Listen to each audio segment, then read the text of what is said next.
Hoy arrancamos diferente esta edición de A Fondo porque vamos a fondo con el autor de un libro que habla de una bandera de los cubanos, en muchos casos para sobrevivir, que es el humor, y al mismo tiempo una bandera que ha tenido que ser subterránea en muchos casos cuando ha tenido que ser humor vinculado al régimen.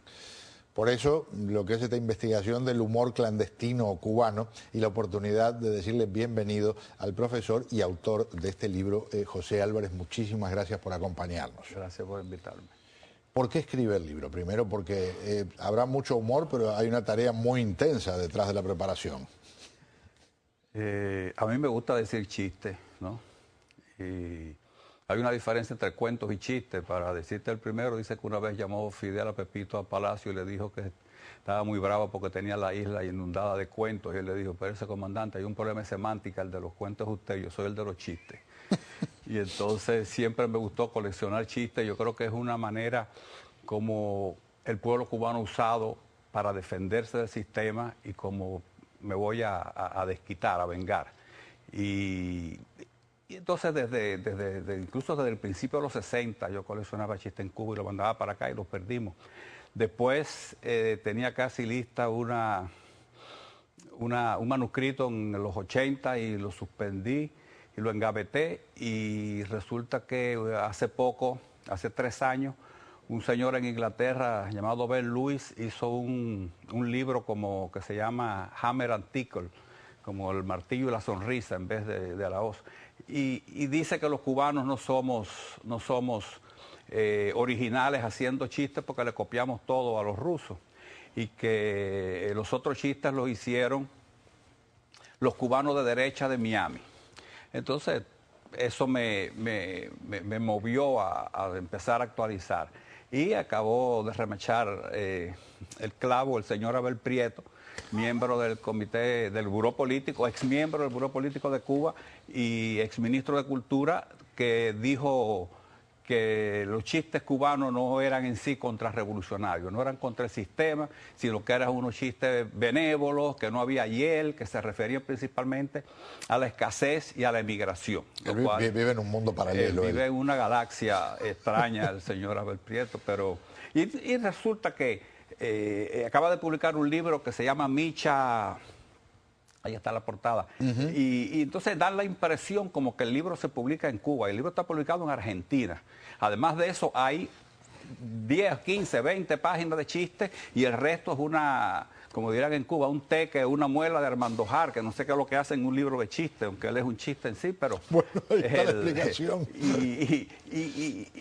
Y entonces eso me movió también a demostrar que el señor Luis y el señor Prieto están totalmente equivocados.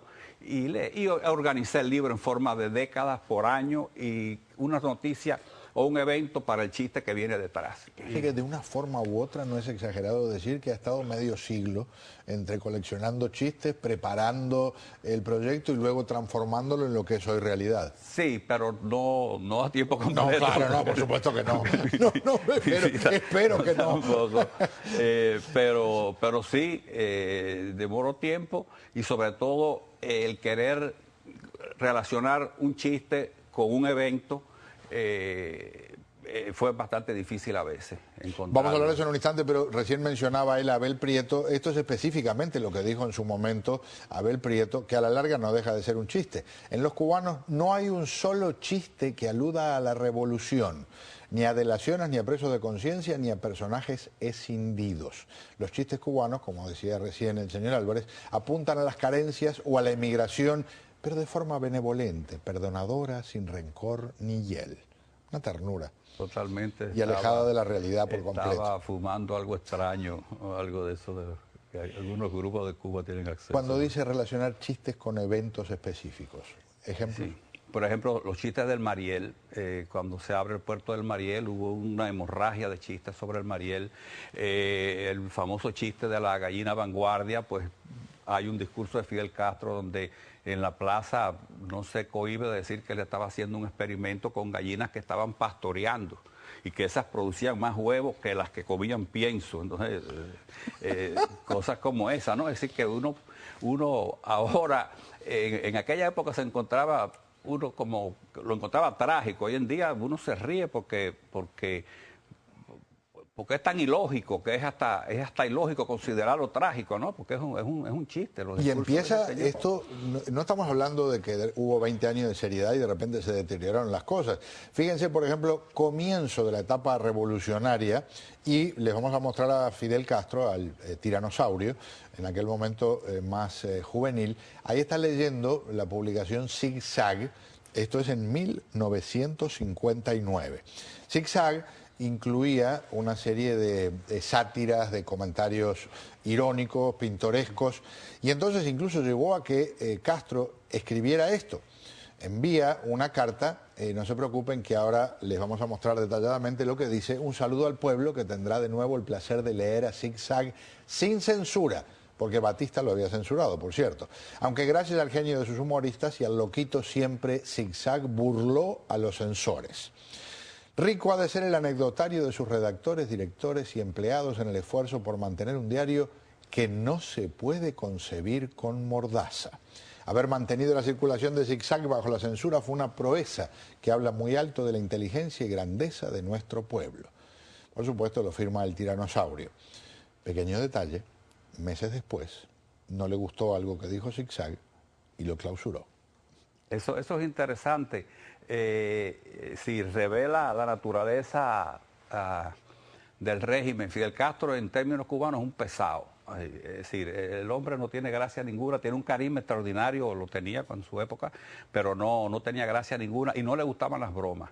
Tal es así que después que dice sobre Zig Zag, cuando Zig Zag atacaba la dictadura de Batista, era bueno, eran gente chévere. Los caricaturistas que se burlaban incluso con censura, pero apenas tomado el poder en una de las refinerías, no sé si fue marzo incluso el 59, les dice a los caricaturistas que tengan cuidado porque están tratando de humillar a la revolución y que no se va a permitir, bla, bla, bla, etcétera. Que hay libertad, pero que no, como quien, conmigo la cosa es distinta.